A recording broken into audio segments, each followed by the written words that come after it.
Number 1 రాష్ట్రంగా ఈరోజు కేంద్ర ప్రభుత్వం గుర్తించింది. నేను చెప్పట్లేదు, కేంద్ర ప్రభుత్వం నివేదికలు చెప్తున్నాయి. శాంతి భద్రతలను కాపాడడం నుంచి మొదలు పెడితే ఈరోజు నిత్యావసర వస్తువుల ధరలను నియంత్రించడంలో, ఇన్ఫ్లేషన్లో కూడా Telangana is lowest inflation state in the country. 1.5. బయట రాష్ట్రాలకి జాతీయ స్థాయిలో 8% ఇన్ఫ్లేషన్ ఉంటే, ఇతర రాష్ట్రాల 6-7% ఉంటే, నిత్యావసర వస్తువులను నియంత్రించే 1.5% ఇన్ఫ్లేషన్ ఉన్న రాష్ట్రంగా తెలంగాణ మొట్టమొదటి స్థానాన్ని ఆక్రమించింది. ఎన్నడైనా ఆలోచన చేసిండ్రా? సన్న బియ్యం ప్రతి పేదవాడికి 3,10,00,000 మందికి ఈరోజు సన్న బియ్యం తింటున్నారంటే, 60 రూపాయల కేజీ ఉన్న సన్న బియ్యం ఇవాళ 45 రూపాయలకే మార్కెట్లో దొరుకుతున్నాయంటే 3,10,00,000 మందికి ఈరోజు రాష్ట్ర ప్రభుత్వం సన్న బియ్యం ఇవ్వడం.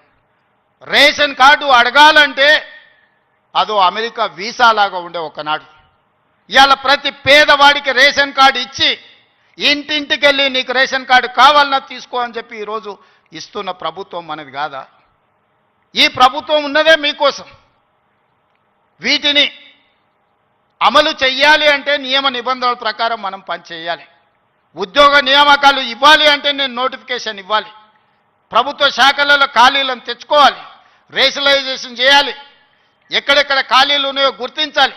ఆ ఖాళీలను పబ్లిక్ సర్వీస్ కమిషన్కో, పోలీస్ కమిషన్కో, లేకపోతే మెడికల్ అండ్ హెల్త్ డిపార్ట్మెంట్ ద్వారానో ఈరోజు నియామకాలు చేపట్టడానికి ఒక ప్రాసెస్ ఉంది.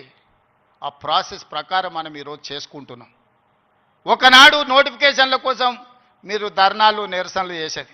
నేను మీద నోటిఫికేషన్లు ఇస్తే అశోక్ నగర్ చౌరస్తాలో, అమీర్పేట చౌరస్తాలో రోజు నిరసనలు. ఇన్ని నోటిఫికేషన్లు మాకు వద్దని మొట్టమొదటిసారి తెలంగాణ రాష్ట్రంలో నోటిఫికేషన్లు తగ్గించడం ఉద్యమం జరిగింది. అందుకే మిత్రులారా, మీకు అనుమానాలు ఉంటే నివృత్తి చేస్తా. కొన్ని రాజకీయ పార్టీలకు కొంతమందికి అధికారం పోయినా కడుపుమంట ఉంటుంది, బాధ ఉంటుంది, దుఃఖం ఉంటుంది, ఆవేదన ఉంటుంది. కొడుకులను ఏమేమో చేద్దాం అనుకుంటే ఎందుకు కాకుండా పోతురని తండ్రికి ఆవేదన ఉంటుంది. ఆవేదనతో ఆరోగ్యం కూడా దెబ్బతింటుంది. మీరు వాళ్ళ ఉచ్చులో పడితే ఎట్లా? నేనెవరినే? మీరందరు కలిసి చేస్తేనే ముఖ్యమంత్రి అయినా కదా. నేను ఆకాశం నుంచి ఊడిపడ్డానా? అమెరికా నుంచి వచ్చినా? ఏం నుంచి వచ్చినా? నల్లమల్ల అడవుల నుంచి, కొండారెడ్డిపల్లి నుంచి వచ్చిన గా ప్రొఫెసర్ కాసింది మాది పక్క ఊరే. మీ ఊరు నుంచి, మీ దగ్గర నుంచి గవర్నమెంట్ స్కూల్లో చదివి మీతో పాటు 20 ఏళ్ళు ఉండి జడ్పీటీసీగా, ఎమ్మెల్సీగా, ఎమ్మెల్యేగా, ఎంపీగా 20 సంవత్సరాలు మీతో పాటు ఉండి, మీతో పాటు పెరిగి, మీతో పాటు మీరు ఆశీర్వదిస్తేనే ఈరోజు తెలంగాణ రాష్ట్రానికి ముఖ్యమంత్రి అయినా. చదువుకోవడానికి గుంటూరు పోలేదు, లేకపోతే పూనా పోలేదు, లేకపోతే అమెరికా పోలే. నేను చదివింది ఇక్కడనే, పెరిగింది ఇక్కడనే, ఎన్నికైంది ఇక్కడనే. మా తాతలు ముత్తాతలు ఎవరు పెద్ద పెద్ద పదవులలో లేరు. మా నాయన పేరు చెప్పి నేను ఇక్కడికి రాలేదు. కష్టపడి మీరు ఆశీర్వదిస్తే ఇక్కడికి వచ్చిన. చెట్టు పేరు చెప్పి చింతకాయలు అమ్మదలుచుకోలేదు నేను. కొంతమంది చెట్టు పేరు చెప్పి అమ్ముకునే ప్రయత్నం చేస్తారు. అట్లాంటి వాళ్ళని చూస్తున్నాం. వాళ్ళకి బాధ ఉంది, దుఃఖం ఉంది, కోపం ఉంది. ఎందుకంటే ఉన్న పదంగా ఒక రైతు బిడ్డ ముఖ్యమంత్రి అయితే ఎట్లా? దొరల చేతులు ఉండాల్సిన పెత్తనం పేదోళ్ళ చేతులకు పోతే ఎట్లా అని వాళ్ళకి ఆవేదన ఉంటుంది. అర్థం చేసుకోవచ్చు వాళ్ళ ఆవేదన ఏందో. అట్లాంటి వాళ్ళ ఉచ్చుల పడకండి. సమస్య ఉంటే నాకు చెప్పండి. నా మంత్రులందరూ అందుబాటులో ఉన్నారు. మీ మంత్రి లక్ష్మణ్ ఎవరే? మీ మధ్యలో ఉండేటోడే కదా. పొన్నం ప్రభాకర్ ఎవరే? విద్యార్థి రాజకీయాల నుంచి వచ్చినోడే కదా. ఏ పేరైనా తీసుకోండి. ఈరోజు నా మంత్రివర్గంలో ఉన్నోళ్ళు మీకు అందుబాటులో ఉండనోళ్ళ? మీరు కలిస్తే చెబితే విననోళ్ళ?